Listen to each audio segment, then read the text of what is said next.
이렇게 노베이스였던 제가 나름 안정적인 성적을 유지하면서 이번 공인중개사 시험에 합격할 수 있었던 이유는 본 영상에서 말씀드릴 원칙 3가지를 지켰기 때문입니다. 유튜브에 보면 3, 4개월 초시로 동차에 합격했다, 그런 합격 수기와 함께 그에 대한 공부 방법을 설명하는 영상이 정말 많습니다. 그런데 그런 방법으로 공부해서 그렇게 단기간에 초시로 동차에 합격할 수 있는 분들은 그렇게 많지 않다고 생각합니다. 그래서 저는 11월이나 1월부터, 그러니까 1년 정도 기간을 두고 시험을 준비하시는 분들이 실패 없이 한 번에 합격하셨으면 좋겠다는 바람에서 본 영상을 통해 제가 했던 공부 방법에 대해서 공유해 보겠습니다.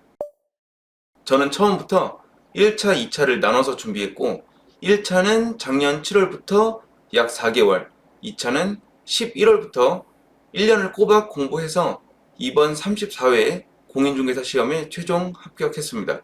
시험 성적은 1차 평균 87.5, 2차 평균 81.6으로 합격했고, 모의고사는 방문각 2차 기준 3월부터 9월까지 전국 석차 1등에서 3등을 유지했습니다. 저는 학창시절에도 공부를 안 했고 10년 넘게 헬스 트레이너 일만 했습니다. 이렇게 노베이스였던 제가 나름 안정적인 성적을 유지하면서 이번 공인중개사 시험에 합격할 수 있었던 이유는 본 영상에서 말씀드릴 원칙 3가지를 지켰기 때문입니다. 첫 번째 원칙은 당일 복습입니다. 강의를 듣고 반드시 그날 복습을 했습니다. 강의 교재를 활용하기도 했고 기출문제나 익힘장을 활용하기도 했습니다.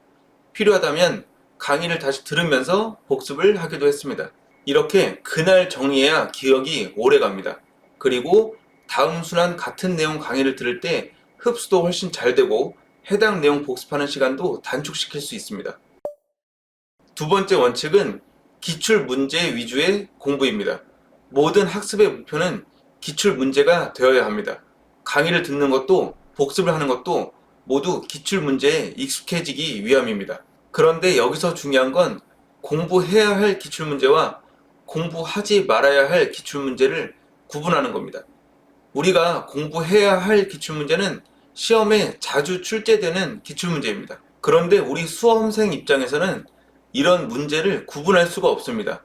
그래서 기출 문제만큼은 강의를 들으면서 각 과목 교수님들과 함께 접근하시는 걸 추천드립니다. 저 같은 경우는 방문각 강의를 들으면서 공부를 했는데 각 과목 교수님들이 어쩌다 한 번 출제되는 변별력 없는 문제나 지문을 선별해 주셨습니다.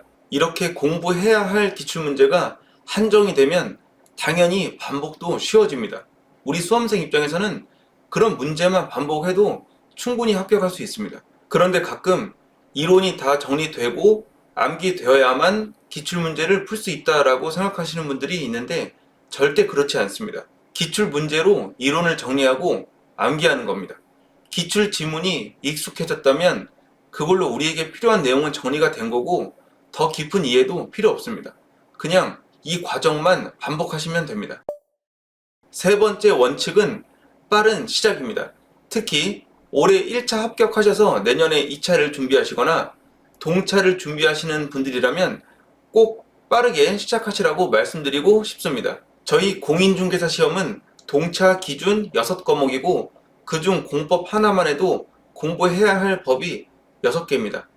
내용도 어렵지만 문제는 방대한 양입니다. 그래서 일찍 시작할수록 유리하고 초반에 열심히 해놓으면 나중이 그만큼 편합니다. 저 같은 경우는 11월에서 2월 4개월 동안 정말 열심히 했는데 덕분에 이후 강의도 잘 들리고 복습도 잘 됐습니다. 특히 방문각에서 진행했던 3, 4월 기출특강 수강 효과가 극대화되는 걸 느낄 수 있었습니다.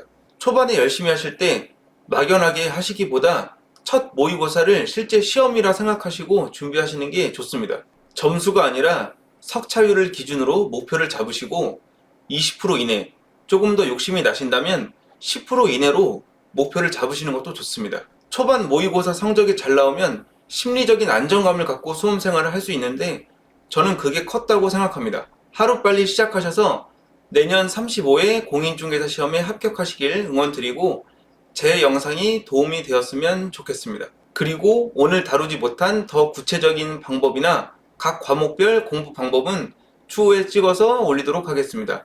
궁금하신 점 댓글 남겨주시면 제가 아는 선에서 답변 드리겠습니다. 시청해주셔서 감사합니다.